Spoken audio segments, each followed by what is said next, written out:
Coach Key, Real Coaching Podcast, man. Happy holidays, everyone. This episode, I got a real special treat for you guys. I got a NFL Super Bowl champion, as well as a Youth Football League AYFL Super Bowl coach. Coach Antrel Rolle. Some of you guys know him as the football player Antrel Rolle. Antrel Rolle played for South Dayton High School. Went on to play for the University of Miami Hurricanes. Got drafted first round to the Arizona Cardinals. Then he went on 2011, won a Super Bowl champions for the New York Giants. And then, started his coaching career, at KBG, where he has a powerhouse team, man. He's doing a lot of great things for the youth football world today. Before we start, Antrel, you got something to say to the people before we start? No, just keep it original, man. That's my motto, keep it original. A1 from day one. If you never change, you never have to adjust who you are. And that's just the motto I live by. That's 100. First thing I want to do is start by, I know you played youth football. What inspired you to play youth football, and what part did you play for? I started playing youth football at the age of 6 years old. I had a late birthday for the season. Season started around August back in those days. My birthday is December 16th. Right. So at the age of 5 years old, my brother started playing for the Homestead Hurricanes at Harris Field. And I wasn't able to play because my birthday was later, started after the season. So I would always run out on the field, run out on the field. My daddy would have to come get me off the field, run and get me off the field. It's just something that was just always within me. Right. I loved football. I slept with the football almost every other night. Right. It was just something I just wanted to do. It's always been fun for me. I can't tell you that when I was young, I was like, I want to be in the NFL. I said it. Right. I said it, but I never in a million years thought it could actually be a reality. But I started playing at Homestead Hurricane at the age of 6 years old. And after that season, immediately my dad took me from that park and took me down to Florida City Razorbacks. He told me the Hurricanes was too easy. He told me it was too easy. It wasn't challenging enough, and he wanted me to be challenged. Right. A guy growing up down in the Homestead, Florida City area in his time, he knew that life was tough. Not just about sports, but life in general. Right. So that was something I guess he wanted to put on my plate and see how his son would handle it. Like I say, it's just so different nowadays with the parents involved and the group chats, et cetera, et cetera. My dad was a guy who worked and would come home, he would take off his police belt, take off his top to his uniform. He kept his uniform pants on and would take me to practice. We would pick up some kids along the way, drop off some kids on the way back. My dad was at every single practice, but I can't ever recall him having a conversation with a coach. Whatever took place, it took place. Right. He let us go out there and he let the coaches coach, he let the players play. And that's something that you really don't see too much nowadays. Everyone has an opinion. Everyone has something to say. I agree. Instead of just sitting back letting the coaches do what they feel is best for their team. Right. But that was the beginning to my journey, and once it started, I never looked back. Okay, and so that we can start from youth football, what do you think has changed? From youth football when you played to youth football now. What do you think of some things that now you just, as you coaching now, you're like, man, this didn't happen when I played? I think the biggest thing that changed is the parents. Right. I think the parents are the biggest things that have changed as far as their expectations for their child. I think the long goal, like kids to be 6, 7 years old and they're already thinking about NFL futures. It doesn't happen like that. It happens authentically. When you put too much pressure, when you work kids down to the bone, by the time they're 17, 18, 19 years old, no more. One, they don't want to play. Two, they sustain so many injuries. And, you have to be real careful with the human body because when it's shut down, it's shut down. Right. And there's nothing that you can do about it at that point. And most importantly, man, you got to have love for the game. Right. I'm a hard coach. I coach extremely tough with my kids, but I also know why I coach extremely tough with my kids. When you have kids, you can take your son, you can take my son. When you have kids that grew up in an environment that they grew up in, right, they're not hurting for nothing. Right. Right? They're nice, genuine, sweet kids at heart. Right. Which is what I love. I love that about my son. My son got a big heart. My son, he's like me. Right. His mom's the same way. We have big hearts. My mom's the same way. Right. But when you're on that football field, it got to be something different. It got to be a different level of dog that got to come out of you.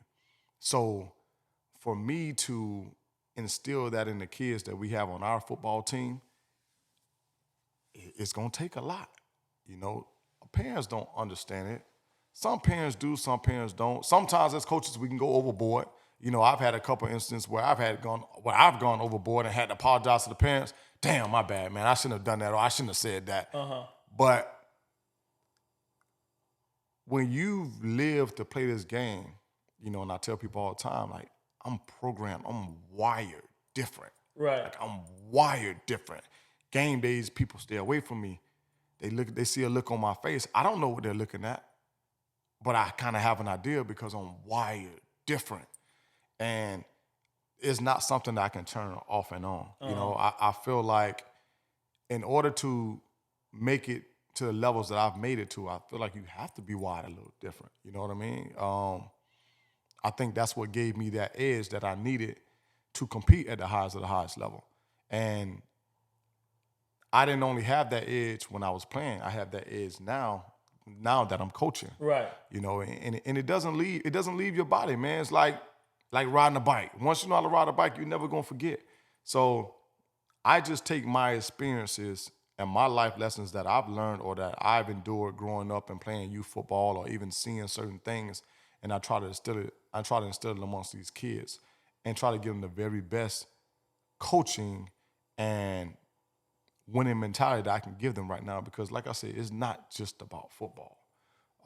It's about life. Life is gonna get hard, man. Life gonna get real hard. And I tell people all the time, you may see the glory, but you never understand the story. I went through a lot. You know what I'm saying? I went through a lot of trials and tribulations to get me to a point where I am. Like, I've been battle tested so many times, and I've always came out on top. Not because I was the best, not because of, I was the fastest, I was the strongest, I was the biggest. No, I was never any of those. Right. But I think my mentality was different. Like, I was able to withstand the tough times. I didn't let anything break me. And you'll be amazed at how many men, I'm not talking about kids, how many men couldn't handle the mental part. Like, they would honestly get broken. Coaches will test you. They will challenge you. They'll put you to the bottom of the bottom and see how you fight. You know what I mean? They'll put that weight and tie it around your foot and throw you in the bottom of the ocean to see how you get up out of there.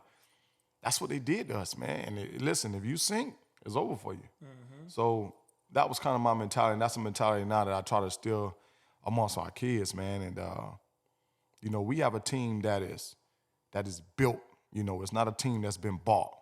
Whoever come to our park and sign up, that's who we coach. A lot of people go out there, they recruit all these kids, and they grabbing these kids. Some people paying these kids. I don't believe in none of that. Whoever comes to the park, I'm going to do my best to try to teach them. And eventually, it's taken us 4 years to get to this point now. But you did it the right way. Did it the right way. And I've seen it, I've seen the progress, I see how, like, as me coaching, as you coaching, I see that you really built the real program, how your practices are structured, how your game days are structured, so I feel like a lot of kids got to really experience real football. You show them how you was taught, how you was coached in college, high school, and NFL. And I really saw, like, even on Thursdays, y'all switching jerseys to another jersey. Fridays, y'all got y'all walkthrough setups. Saturdays, how y'all coming to the game and things like that. I feel like it was really a blessing for me to even watch you coach how you coach. It helped me sharpen up, my coaching game. But as a coach now, what challenges did you face throughout the season to get to where you at as a Super Bowl champion? I think the biggest challenges that we had to face as coaches is, one is amongst one another. Everybody has something that they feel work or is good or is the best way, and, to get 6 or 7 dudes all on one accord. Right. Sometimes you're going to go through it. Sometimes you're going to argue, you're going to fight. But, man, like, my coaching staff that I have, like, these guys are phenomenal, and at the end of the day, we're coaches that became brothers. We're all here for one common goal, which is to do the best we can do to make sure these kids win, or at least that they give us their all. We never ask for them to go out there and be perfect, but we do ask for them to give us their all, to empty the tank. And, you know, another big challenge is probably amongst myself, because I know who I am at heart. You know, I'm not a screaming, rah, rah, rah type of guy all the time. But sometimes with the kids that we have, you have to be that way, you know, and I really don't like that for myself. I really don't like that for the kids. But at the same token, like I always tell myself, man, just keep your eye on the prize. Like, Trill, you know what you're doing. You know what you're doing. You know how you got to get these kids to this level. Like, you know what it takes. If you see them not responding, you know how to get it out of them. And I do know, you know what I mean? Like, experience is your best teacher. And I've been through it all when you're talking about football. So I have to keep reiterating to myself, like, damn, Trey, I know you don't like this, or I know you don't like this screaming, or you don't like this yelling, or you don't like getting in this kid's ass. But I got to do it because I got to get the best out of them. Right. And, you know, sometimes it's real tough for me. Sometimes it's real tough for the parents. But it's like I tell them, I know it's tough and I know it's hard and I know that this is a long season. I got one parent coming from plantation every single day. I have one parent, you know, they have disabled kid in the household. So I really, really take into consideration these parents and what they go through in order to make sure that their kids are there. If they're not on time, they're 10 minutes late, which I'm never, ever going to complain and trip about. But I see the efforts, and, man, for them to do what they're doing, taking the time out, it only makes me go harder. You know what I mean? Like, it makes me go harder. So my game days, my night preparation before the game, like, they'll tell you, my kids will tell you, Val will tell you, I'm working 2 and 3 hours at night, Friday before.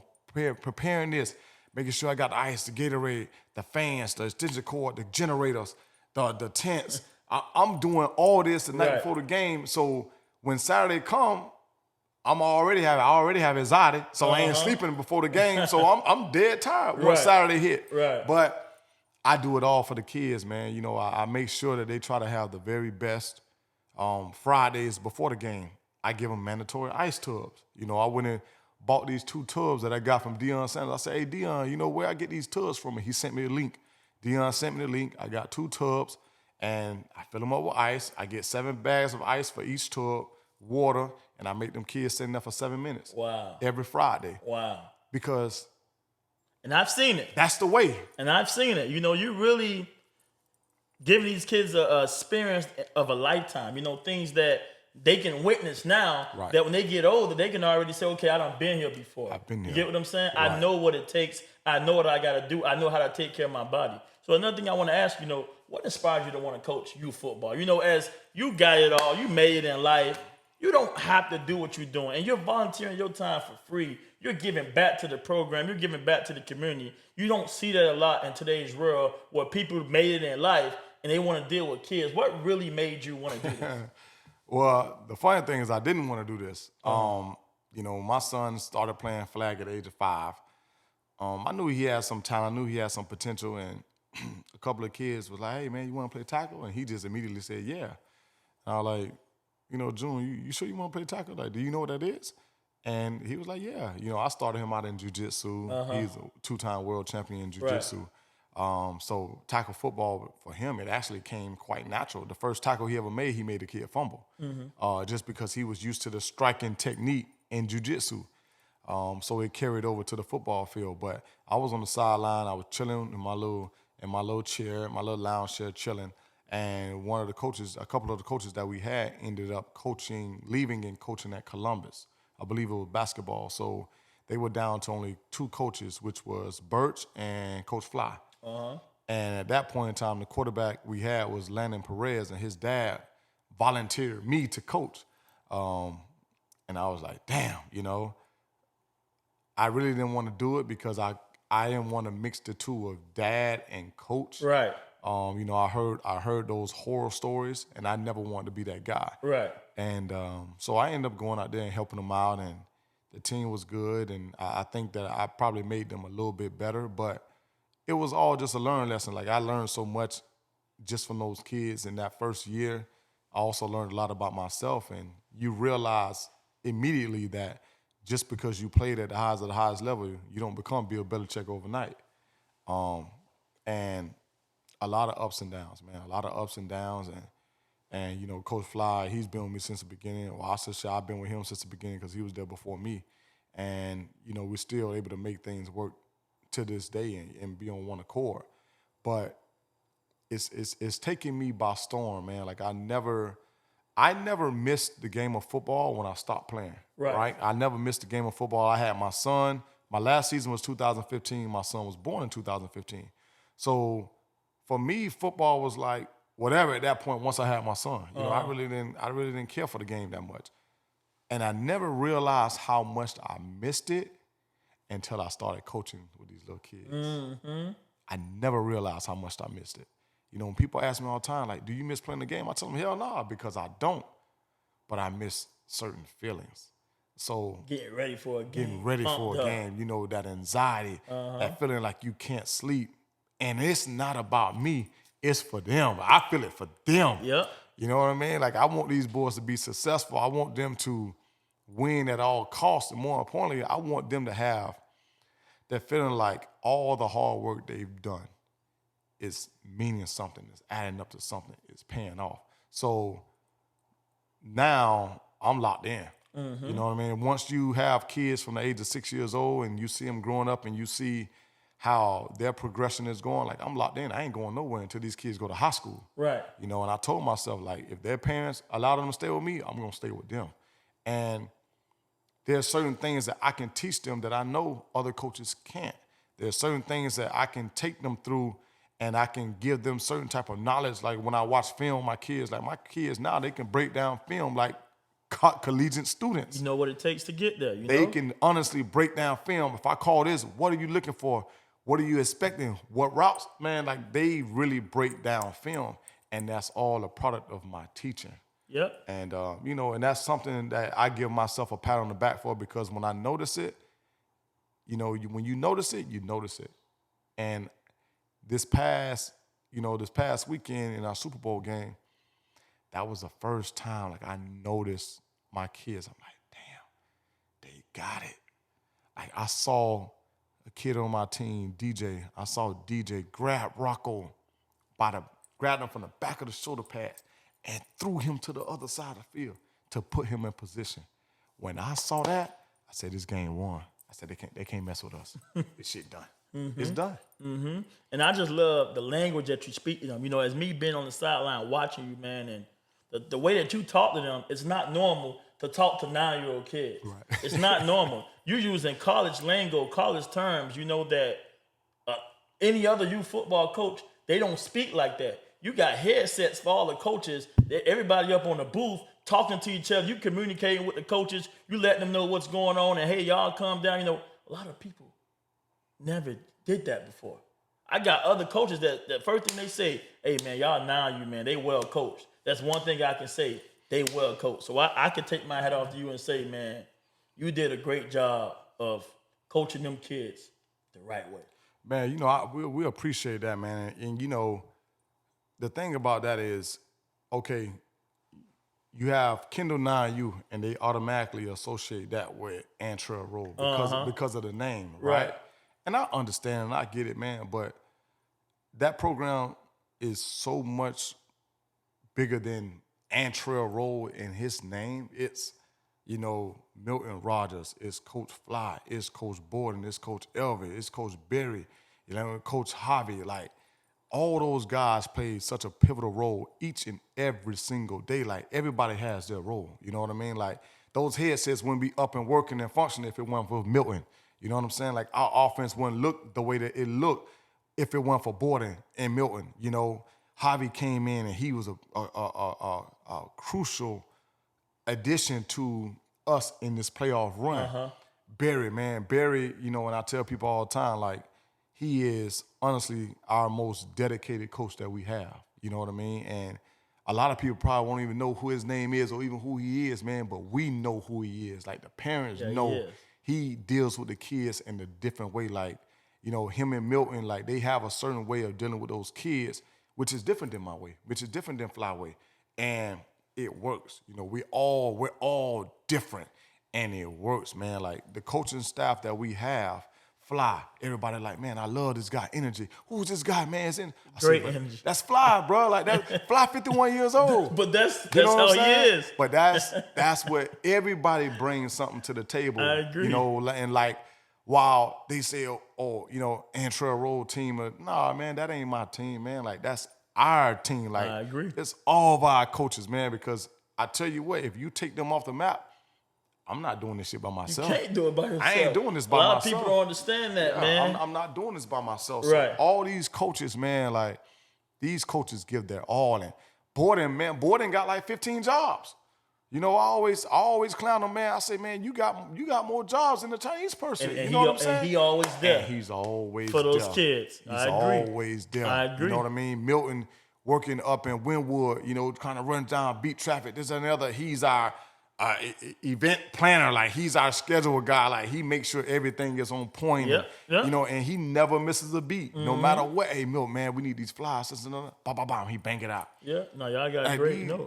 Everybody works great together. You know, Barry goes and picks up 5, 6, 7 kids at a time. You know what I mean? Keeps all their equipment in his car to make sure they don't lose nothing. You know, when they jump out the car, they put their equipment on. Like, people will never understand what our coaches go through on a daily basis. So that's why, man, like, I'm so appreciative of these guys, and I try my very best. Like, I got all them guys jacket, the same jacket. I got them. I tell them, hey, this the price.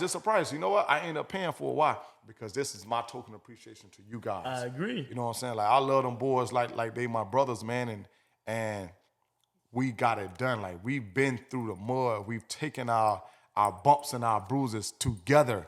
But man, there's nothing more special than to watch us raise our hand in victory together. You know, the parents, the coaches, the kids, like, we all did this together. Man, that was amazing. Just, that made me feel better. You know, as I got my 6U football team and we lost in the first round by being 10-0 undefeated, thinking that our stuff don't stink, and reality set in for us. Man, I was hurt for 2 weeks.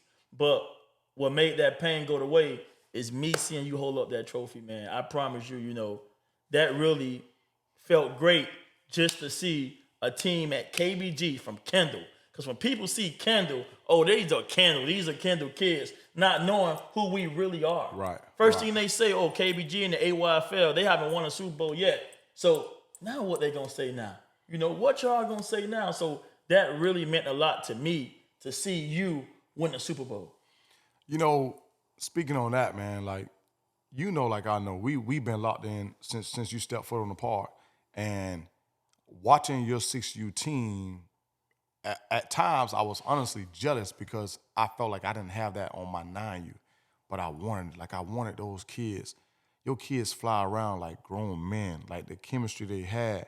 I watched and I saw how you single-handedly took care of that team. And I was like, damn, you know, you're the first person on our part to do that because we didn't do that last year. You know what I'm saying? Like, we had little rinkety bags and this and that. Man, you came with the practice gear. I got my practice gear from your guy. Yeah. You know what I'm saying? I was like, man, I like the trend that he's setting. And it's like anything else in life. If you see a good father, what you gonna do? You're gonna steal certain things from a good father. If you see a good coach, you're gonna steal certain things from a good coach. When I played football, I would steal certain things from Troy Polamalu, Ed Reed, Sean T.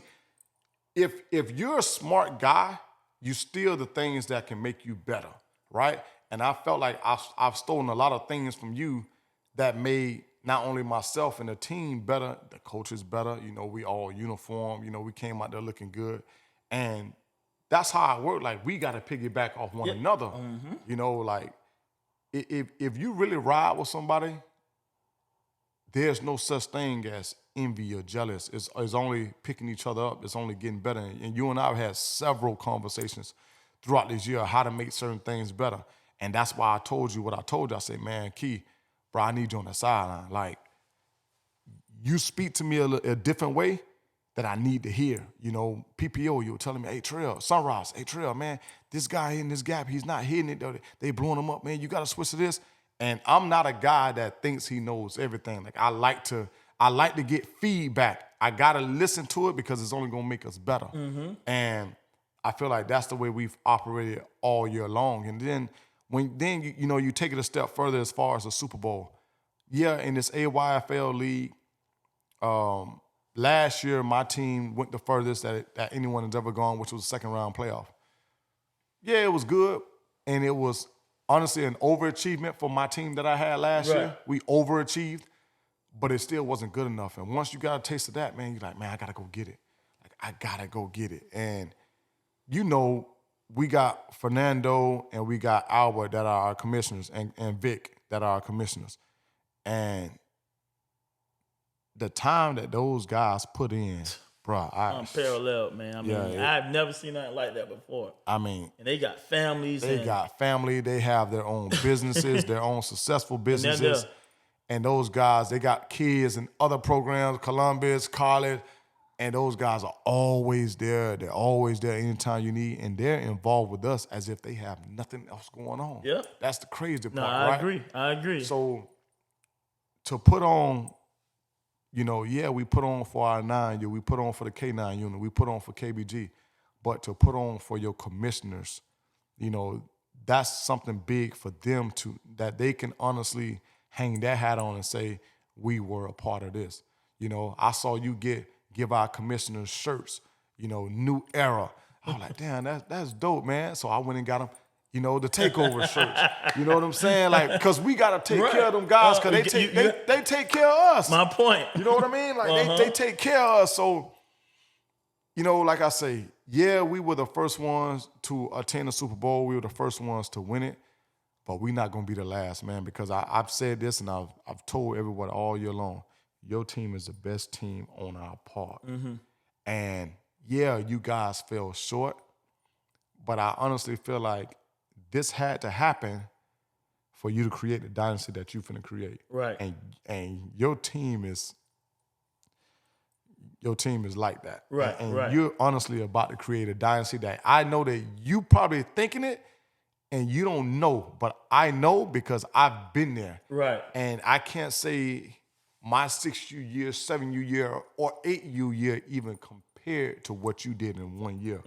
So those boys are about to create a dynasty. If anybody want to be a part of something great, you better jump on Coach Key bandwagon now with his team, because I'm telling you, I've never seen nothing like that.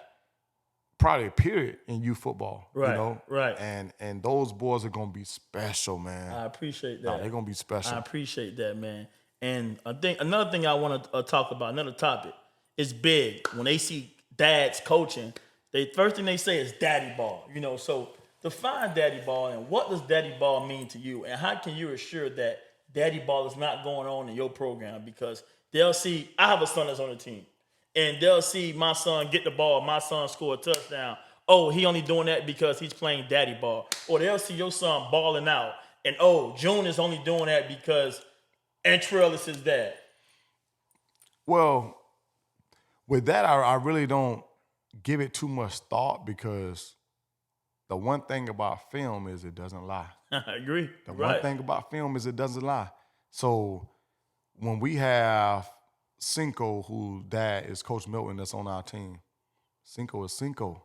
Like, we don't win a Super Bowl. We don't make it through the playoffs without Cinco. I agree. That kid is that. Boying game? You think we win Boying game without Cinco? Hell nah. Do we win this last game in the Super Bowl without Cinco? Hell nah. It's not even close. Right. So, even during the season, we had June, a couple games, stepped up and won game for us. Our offensive line. Miami Powell game, I'm sorry. I think it was zip or 6-6. Miami Powell, they were up 6-0. 6-0, and you guys threw June like a little hitch or screen. A little screen play, yeah. Took care of the game. I'm sorry, I had to just bring that up, man. I mean, when I seen that, I was impressed. But you know what, man? To piggyback on that, that's something that my son has done 7U year, 8U year. Not like, if you go back and you watch film, if there was ever like a clutch moment, like we needed a touchdown, we needed a big play, he's there. He was the one that delivered at least 90% of the First time. time y'all played Plantation this year. Yeah. This is me watching with my own eyes. They gave Six the ball, and Six did what he did. Right. And I know it probably tough for your son sometimes to be in the shoes that he's in because of his dad, because of all the amazing accomplishment you've made. And what are those conversations you have for him? And I know sometimes he probably feel like I gotta fill these shoes. So speaking to other dads out there that have kids, what are some conversations you have to him to try to relax him a little bit? Well, for a very, very long time, he didn't even know I played football. He knew, but he really didn't know. Other people would start coming to him and saying certain things to him, and then once he was old enough, he had a phone and he started Googling certain things and YouTube this, and he like, Daddy, you did this or you did this, or he would come and see certain things. He would see the collage, he would see the helmets, but I don't think it really registered to him like that. Right. And he learned more about me from other people than he learned about me from myself. And every year I always go to him and I ask him, June, you want to play football this year? He'd be like, yeah, Daddy. Do you want to play football? Are you sure that you want to play football? Remember, just because I play football, that don't mean that you have to play football. You can do whatever it is you want to do. It can be jiu-jitsu, baseball, soccer. I know you love all those sports. You don't have to play football. I swear on everything. That's a conversation I have with him every single year. Now, I see him in football. June, he's a baller. He can play. He's always one of the youngest ones on my team. But watching him play, you would never guess that. So as far as daddy ball with him, man, like, I really don't even touch on that topic because anyone who's ever been a part of our program, they see what he does on his own against other opponents. Remember, I'm not putting him in those situations. I've never even had one single thing to do with the offense until it's like playoff time.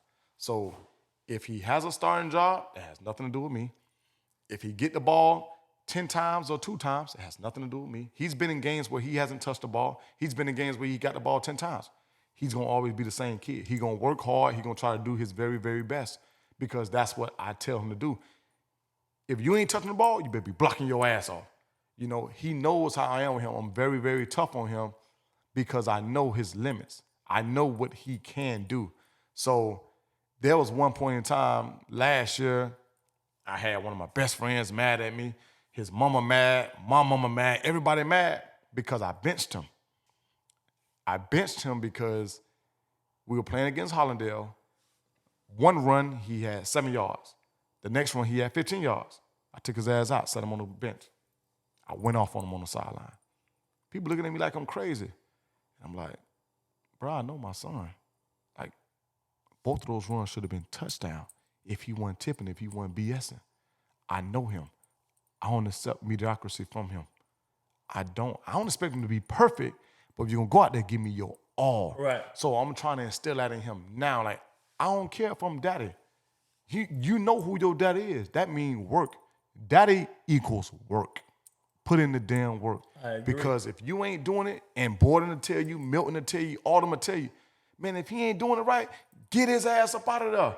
Like, nah, don't play him because he's my son. You let him earn everything that he's going to get. And, good thing about the coaches, like it's a lot of coaches on our team that have kids and they hold it down. Like you say, plantation game. Yeah, June did what he did on offense, but we don't win that game if it wasn't for DJ on defense, who came alive and was a complete monster in that overtime. Another coach's son, Cinco, Cinco does what Cinco does. Ian is one of the smaller guys on our team, but has one of the biggest hearts. Anytime you call on Ian, he gonna more than likely represent. He gonna answer that call. Mm-hmm. So the coaches' sons on our team actually have it the worst. They have it the worst because we're harder on them. We get in their shit a whole lot more. But we also break it down for them and let them understand, like, listen, man, if we're coaching and we're trying to get these kids to do this, No, you don't have to be perfect, man, but you at least have to set the standard. Right. You got to set the standard. I agree. And, they're only going to grow from that. The moms, be on our ad, they don't like it. You leave my baby tough on the babies. Yeah. You can baby them when they get home, but when they're out there, they ours. You know what I mean? So the daddy ball, man, you can't really worry about that, man. Because like I say, the film speaks for itself. And if your son's a baller, it's going to show. If he's not a baller, it's going to show. I agree. I'm going to do you. So another thing, there's probably some young guys out here want to get in the coaching world. There's guys out here trying to start a team but don't know how to build the team the right way. What are some advice can you teach younger coaches or older coaches that's just going through the process of trying to build a team, trying to win a Super Bowl? They're losing games, So what are some advice that you can tell people? The first thing I would tell them, man, is just make sure it's authentic. Make sure that it's real. Make sure you have real players. Make sure you're not getting those guys just because they're good athletes. They're park hoppers. They're trying to find the next best thing. Don't recruit the kids, recruit the parents, because that's gonna be big, man. Like, you don't want headaches. You do not want headaches. Unfortunately, I had an incident with one of my parents this year, and it resulted in a kid missing out on his Super Bowl season. That to this day hurt me more than anything, and it hurt a lot of the players and coaches as well, because that kid was a huge staple on our team. Right. He was my captain on defense. He was my leader on defense. He was my voice on my defense. Offensively, he was our starting fullback, and he was a specimen. No one went harder than this kid every single day. And all he talked about offseason was trying to play on the offense side of the ball in the backfield. So he worked his butt off. Every weekend. He would drive an hour and a half to go get some private training. All he talked about was winning the Super Bowl. Coach, we're going to win the Super Bowl this year. And his dad was also a key part in me elevating my game this year. He would go around the dog pounds and the PPOs and tell me how they would do certain things, and how their team on would do this, and their uniform was this, and they elevated it. So it made me elevate my game. Mm-hmm. His dad was a pivotal part in that. So I give credit where it's due. The incident that happened was very unfortunate, and it should have never taken place. But it ended up costing the kid. It ended up costing the kid a Super Bowl winning season. And he deserved to be there. The kid deserved to be there, man. Just be careful who you bring into your program, because just because they're a good player, that doesn't mean that they're good for your program. Sometimes you might have to take some losses and let some of those good players walk, whether it's because of them or whether it's because of the parents or whether it's because of them because of the parents. Sometimes the parents can make the kid think that they're bigger than the actual program itself. I agree. And that's never what you want. Right. Like there's no one man bigger than the crew. Tupac said it best, and on, you know what I'm saying, and Juice. There's no one man bigger than the crew. You know what I mean? And that's honestly, that has to be your motto. But if you're gonna go by that, you gotta stand by it. Yep. So you gotta be willing to. You have to be willing to lose out on some good players, on some good things, some things that can probably benefit your team. But you have to stand true to yourself. That's real. Stand true to the team. And I think that's what makes it so special for our team, and I think we've done a great job of doing that. And we've had kids that have been with us and left for whatever reason, whether the reasons were right or wrong. They didn't stand by us, and it's cool. It's no hard feelings. I still support all those kids till this day. But for the ones that did stand by us and did ride the wave with us, I'm so much more appreciative to those kids, man. And I'm forever indebted to those kids because they didn't have to trust the process. That's real. They didn't have to trust it. That's real. But they did. They bro. did, and it paid off. It paid off, man. That was, man, listen, man, that 9U division is probably one of the most competitive division it is in the AYFL. Yes, I mean, probably 50% of your games were dog fights. Oh, yeah. Well, you had to play. Oh, yeah. If you didn't play, you lose the game. And I saw it. Yeah. And I feel like that helped you guys because you got battle tested. Right. You got a chance to play the best of the best. Some games you lost, but you went back to the drawing board and you seen what you did wrong. And you guys, that second round playoffs, you guys beat Sunrise like one of your best defensive players. 100%. And for me as a coach, right? When that happened, when I lost a kid that I lost, man, it was tough for me because for me it was so much bigger than football. Like that kid and I have had a special bond since he was 6 years old. He's now 10 years old. And we had a real special bond, man. So for that to be broken and to be tainted, I felt some type of way about it. But also in the same token, it made me elevate my game because I knew that I didn't have my safety net there in that middle linebacker. So now... But I saw what you tried to do, though. But you was putting your best players at the end. But when you did that, that's when I came to you, them linebackers wasn't feeling. The linebackers weren't feeling, when right? You made that adjustment again. Right. So when you told me that PPO, I was like, okay, we're going to contain the ends. But you were like, man, they not feeling, they not coming down here. And as soon as we made that adjustment, boom, it was lights out. it was lights out. But that's why I said, Key, hey, bro, I need you on the sideline, bro. I know it's tough for you, dog. Right, man, it was tough. I know it was tough for you, man. When you text me, I was like, man, I don't think I can make it, man. Yeah, you said that. I was like, Coach, I love you, man. Y'all gonna win it, but man, that was a tough loss for me, man. That's probably one of the hardest things I've ever been to, but it helped me as a coach, That was the most humbling thing. Going 10-0, perfect season. Everything blowouts, running clock. I mean, our game's over by halftime. Y'all had never been scored on. We've never been scored on. Oh, yeah. And then you go to the first round playoff, and you get in a dogfight and you lose 7-6. I just felt like my whole world stopped, man. It was too good to be true. And I just remember the ref count, the scoreboard counting down, and the coaches are jumping up and down. And I'm looking at my kids, and the first thing I'm just listening to, all right, what do I tell my parents? All eyes on me. Everybody looking at me. The hype is gone. Man, you had a look on your face. I normally come holler at you after every game. But you had a blank look on your face like you were in such disbelief. And I saw that, bro. I think honestly, I was probably hurting more than you were at that point in time because I couldn't believe what I was witnessing. But when you go back and you watch the way that the game was going, I was like, this ain't good, man. Like from outside looking in, I'm like, this ain't good. I'm like, they bleeding them. They ain't doing a whole lot, but they bleeding them. And I just can't believe it, man. Yeah, it was tough, man. But yeah, you had like a real strange look on your face, and you was back in the back, and it was almost like you weren't fazed by it. Mm-hmm. But I took it as, damn, like he's in a world of shock right now. I was shocked. You were shocked. I was thinking that, all right, we got next week. Because we never lost a game, so I didn't know what I was out of it, man. Right. I ain't gonna lie to you, man.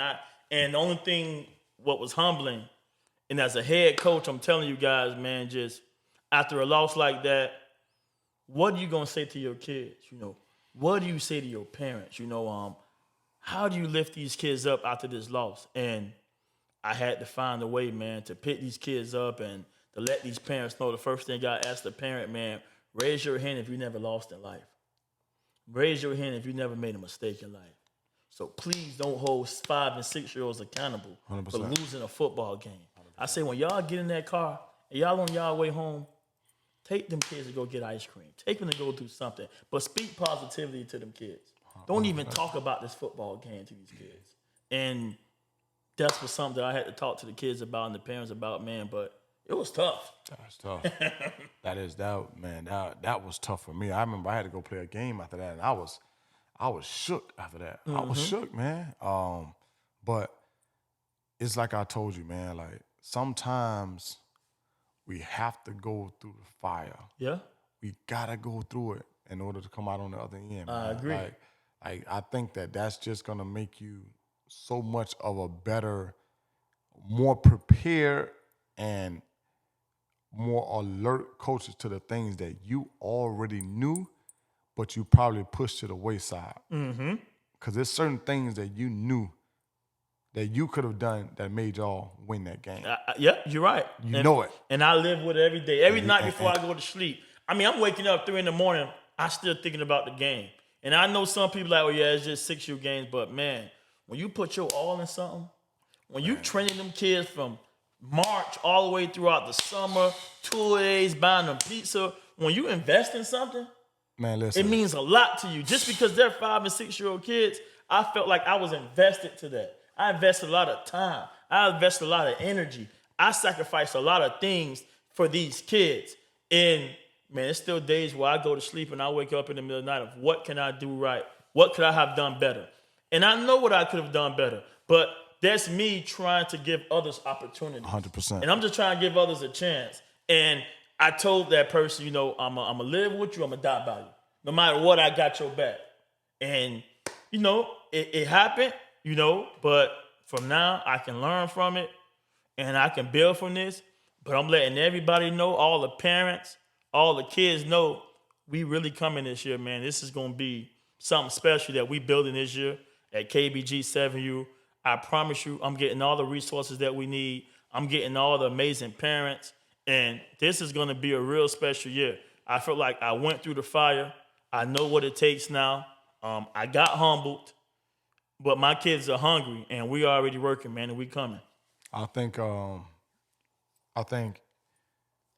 just speaking about the Super Bowl, right? Like I was asked after we won the Super Bowl, man, how does this compare to you winning your own Super Bowls in the NFL?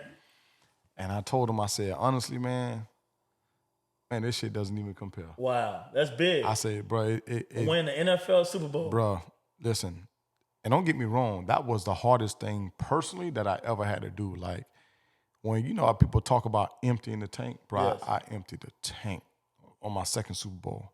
My first one, it was more like, oh man, you're in the Super Bowl, wow, you know what I mean? Like you're enjoying the festivities and stuff like that. That second one, Was the second one against Tom Brady? the second one was against Brady, yeah. And I lost the first one the last 2 minutes of the game. And it hurt. That shit hurt. It hurt like hell, boy.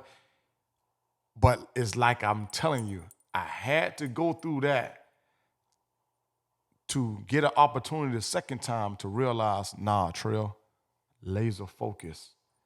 I don't give a damn about no party going on. I don't care about this festivity or these autograph signing or disappearance. I don't care about none of that shit. I got to win this game, bro. I got to win this game. So I literally had tunnel vision for 2 weeks just for that game, man. Like I was just so focused. I was so locked in. But I realized that I carried that same intensity, that same focus into the kids, bro. and it doesn't compare the amount of gratitude that I felt after winning the Super Bowl this past weekend as to winning my own Super Bowl. Like, yeah, it's good.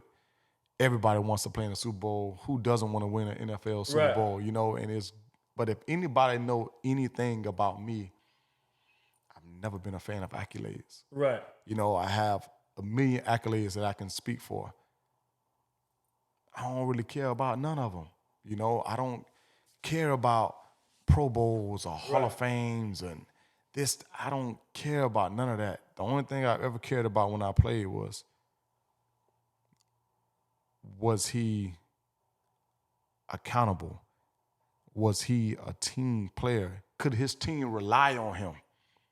Was he a dog? Those are the only things I cared about when I played. So the accolades and winning the Super Bowl, like people all the time, you don't wear a Super Bowl ring? I've never worn it. I've never seen you with it, man. I don't wear it. It's in a trophy case, and that's where it's going to stay. Right. I don't wear it to parade around. My parade was winning it. The hardest thing was actually going through that battle and winning it. That's my trophy. You know what I'm saying? It's not the ring. It's the hard work that I had to put into it.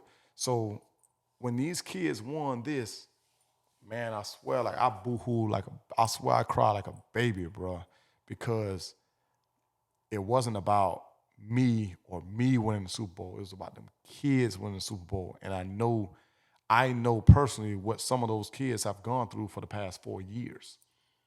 You know, they put in all the hard work, the sweat, the tears, and we worked the dog shit out them kids, bro. Like, we worked them. And you started early. I remember on Sundays at the park training. We worked I remember them. you did like a big event where you bringing all the kids. So, no, I picked up that from you. Yeah. Believe it or not, I'm already working with my 7U. Yeah. Yesterday was our second training of the season. So I just feel like, man, I got to get them going early now because I learned that from you. Last year, you were working them kids early. So now I'm trying to get an early start, man, and it's time to go to work. Man, like I say, you know, as long as you just make sure that we understand that these are kids and they got to have fun with what they're doing. Yep. You know, I think, you know, me going into the playoffs, I was like, man, I gotta do something to build team chemistry. So, you know what we did? I rented out sections of Sky Zone, had all the boys together, man. The parents, man, we had a good time, bro. We had a real good time. Bigger than just football. It was way bigger than football, man. Them kids had a blast, man. A lot of people don't understand. They had a blast, and they let loose, and they saw the parents let loose. It was just a place for everybody to let loose because I knew how tense it was gonna get. Right. It was gonna get tense, but even throughout the week, I got them boys dancing. We doing, you know, the mother-son football challenge. Like, I just tried to make sure it was as close to a family atmosphere and a good environment as it was going to get while still putting in the hard work to prepare for playoff games. I completely agree. But, man, like, you know, we can't lose sight of these are kids, man. Yeah, we put a lot of pressure on these kids because football is so different now. It's different now. The pressure is different now. These kids are working different now. Like, everybody's training. Everybody, you know, ain't nobody outside playing no more. All these kids training. Man, like, that's their downtime, training. Man. So I try to make sure I have a healthy balance, especially when it comes to my kid, man. Like, you're going to always be a kid, bro. Like, when you're done with football, man, you go have fun. Go do whatever it is you want to do because you deserve it. You make great grades in school. You're a good kid. You're a great athlete. Go have fun. You know, it's not, oh, we done with football. We going, no, man, go have fun, man. Go to your friend lake house. You know, go enjoy, do whatever it is you want to do. I agree. A lot of parents, they all in football, sports, man. or training their kid like a robot. Like, bro, like, let them relax. That's gonna have a domino effect, and they don't even understand. You gotta let kids be kids. Burning kids out is a real thing, man. And when those kids get burnt out, there is nothing you can do about it. All you can do is say, damn, I shoulda, coulda, woulda. Nah, I'm here to tell you now. You better let them kids rest. Let them kids rest. Let them sleep. Don't be waking them up all early to my training. Hell no, I let June sleep till 12 o'clock if you want to. You know what I mean? Like, when you don't have nothing to do, man, sleep. Get your rest. I agree. I completely agree. But I think that's the biggest thing, man. Just let kids be kids. We gonna already work them. We gonna instill the work. We gonna put the little pressure on them and all that stuff. But when they're away from the game, man, let them kids be kids and really enjoy themselves. I agree. The last thing I want to talk about, as you guys know, the podcast is called Real Coaching Podcast, and if you guys been following me, you know that's my slogan. You know, I use real coaching for everything that I do. And when I say real coaching, it isn't about winning football games. It isn't about me saying that I'm a better coach than other coaches, you know, because I know a lot of people misinterpret the slogan, you know. I feel like I'm a real coach. Coach Rolle, a real coach, you know, and the definition to me of real coaching is being able to leave something better than you found it. And I can only speak from personal experience because I had a high school coach named Earl Sims. And Earl Sims was a real coach to me because Earl Sims went into my life and taught me how to be a man. I didn't have a daddy growing up. Earl Sims was an extension of my dad. Earl Sims taught me how to talk better. He taught me how to present myself in a better way. He taught me how to work hard. So he taught me a lot of qualities. So when I'm speaking to these kids now in the youth, when I'm speaking to my football team, I try to be a real coach to them, try to be a extended father to them because there's some kids in the world that don't have a dad, that don't know what it feels like to have a positive role model, male figure, role model in their lives. And that's what real coaching is about teaching kids bigger than just football, about teaching kids how to win in life, you know, about teaching kids of how to set goals for yourself to achieve goals. So I just have a question for you. What does real coaching mean to you? And what can you tell the world about real coaching? I think you touched on it to the max right now. What you just said, it's bigger than football. It's bigger than winning football games. It's about being that example, about being that staple, about being that positive male role model that a lot of kids will eventually look up to and remember for the rest of their lives. You know, we all have that coach or that particular person that who has made an impact on your life outside of football. Yeah. And for me, that's what it's about, man. Like building a team chemistry, building brotherhoods where these guys will be 30 and 40 years old and they still reaching out to each other. Hey, man, what's going on? You doing something this weekend? You know what I mean? Like, to me, that's what it's about. It goes way, way beyond the football field, the gridiron. You know, that's just where the magic takes place. But for me, it's all mental. You know, it's all mental. It's all about what are you instilling in these kids. You know, I ask for my kids' grades. You know, I've asked for my kids' grades, and if I see a kid struggling, I provide a tutor for them. I get them a number to a tutor. That's real coaching. You know what I'm saying? Like, I've had kids that have been in that situation, and you know what? Listen, I see he's struggling in this department. You know, I give a call to the mom, I give a call to the dad. Is there something I can do to help? I have a tutor, you know, that I use with my kids. She's willing to help anybody that I extend her to. She's willing to help. So just take this number, give Miss Gigi a call. You know, she'll help you out. And that's what it's about, man. Like, hey, son, if you got questions, ask a question. Like, there's no such thing as a dumb question, you know? And that happened to one of my players this year. And when I told him that, he became a different monster. Wow. Because he was no longer sheltered and holding things inside. So I'm not just your coach. Like, I'm a human being. You can talk to me. You know what I mean? We can talk to each other because I got some things that I may want to ask you too, you know, and I got to feel comfortable asking you just like I want you to be comfortable asking me. So it's about relationships. It's about building that bond, man. And that's what I love so much about our commissioners because they're real big on that. I agree. They're real big on. That's the only thing they really care about. That's all they care about. This right here is just a bonus. That's a bonus. Like they'll tell you fast, like, yeah, you know, I want to win, but you know, it's more about helping these kids and keeping these kids off the street and giving them an extended home, man. And us as coaches, we try to make sure we piggyback on what our commissioners, what their focus and what their goal is for the park and for those kids, and we're just an extension of that. I agree. And listen, man, this man won a Super Bowl. But I promise you, a lot of people say that's real coaching for winning this. But that wasn't real coaching. What he did throughout the whole season for them kids that I witnessed with my eyes, that was real coaching. He set a standard for them kids. He made something out of those kids.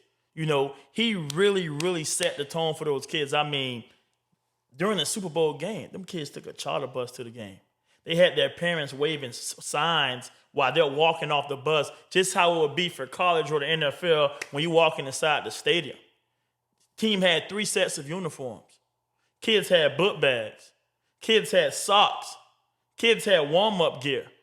Kids had 2 sets of practice jerseys.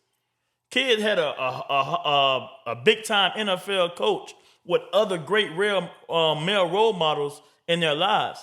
That's real coaching. How they was getting taught the right way.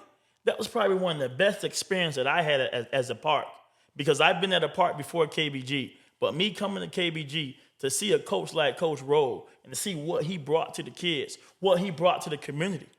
He made people out of believers. He brought people together. That's real coaching. Not just winning the Super Bowl. And it took time for him to win that. He didn't just win that overnight.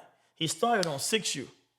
It took him 3 years to build an empire, and he's not done yet. I promise you he's not done yet. For anybody else that is considering of bringing their kids to Kendall Boys and Girls Club Colts, I really encourage you to do so because, man, this is an amazing program, and a lot of great things is happening over here. It is a well-balanced park. It has a lot of great things to offer, and it's bigger than just winning football games. But if you only want to win a football game, if you only want to win the Super Bowl, this park is not for you. This program is not for you. But if you want your child to be bigger than something than themselves, to be a part of something special, if you want your child to come in as a boy and leave as a young man, I really feel like you should experience this, because this is really something special that's going on over here. I agree with that. 1,000%. Man, listen, man, we doing something special. One more shout out, man. I want to give a shout out to Shot by Case, man. Listen, Case, you've been following us the whole year, the whole season. You know, footage of my kids, man, videos of my kids, highlights of my kids, man. One of my kids, I lost one of my kids because of Case. Because Case put out a great highlight tape, man, and the whole world wanted him, man. And I had coaches from all over Florida calling for this kid, man, because how amazing this kid was, and he wouldn't have gotten that exposure if it wasn't for Case. He'll be back. And he will be back. He'll be back. But, Case, I appreciate you, man, for everything that you did for the KBG family, man, and everything that you do for the kids, man. And you brought this program to the light where everybody can see what's going on, you know, what's going on at the program and how these kids are making plays, and the way that Coach Rolle and myself coach, you know, you brought that to life, man. I appreciate that, man. Listen, it's Shot by Case. Make sure y'all follow him on Instagram, man. He got a lot of special things going on as well. Before it ended, man, Ro, you got anything else to say before we end it? No, you know, just major shout out to the KBG family, man. Like, I'm a firm believer is one win, we all win. And you know, this just wasn't about the 9U. You know, this was about the fraternity. You know, this is about the KBG family. This was about the parents that go out there and they dedicate their time, effort, money, gas money. You know, the most valuable thing you have in this life is your time. And football takes a lot of that. So I'm very appreciative of that. To our coaching staff, man, like my brothers, boy, they already know. You know, there's nothing without you guys. You know, the coaching staff, our coaching staff is phenomenal, man, and we're only getting better. To Case, to Dan, to Chris, to D, to Stephanie with, you know, MIS monogramming. All these guys played a pivotal part in our season, whether it's capturing footage, printing T-shirts, making sure we're all uniform. And last but not least, man, to my main man, Jack. Boy, Jack was clutch all year. Yes, he Shocks Athletics, the best in the business. A1 from day one. He going to make sure you right. And most importantly, man, he going to make sure you look good. You look good, you feel good. If you feel good, God damn it, you play good. Yes, sir. And that boy had us right all year long, man. Jack is the man. So just a huge shout out to everybody, man, who played a part in our success, because it's bigger than one person. It's bigger than the team. It's bigger than the coaches. It takes a village, and that's exactly what it took. So I'm appreciative to all those guys. Thank you. Another, man. Shout out to Albert, Fernando, and Vic, man. Thank you guys for allowing us to use this platform to make KBG better, man. Go Colts. Real coaching.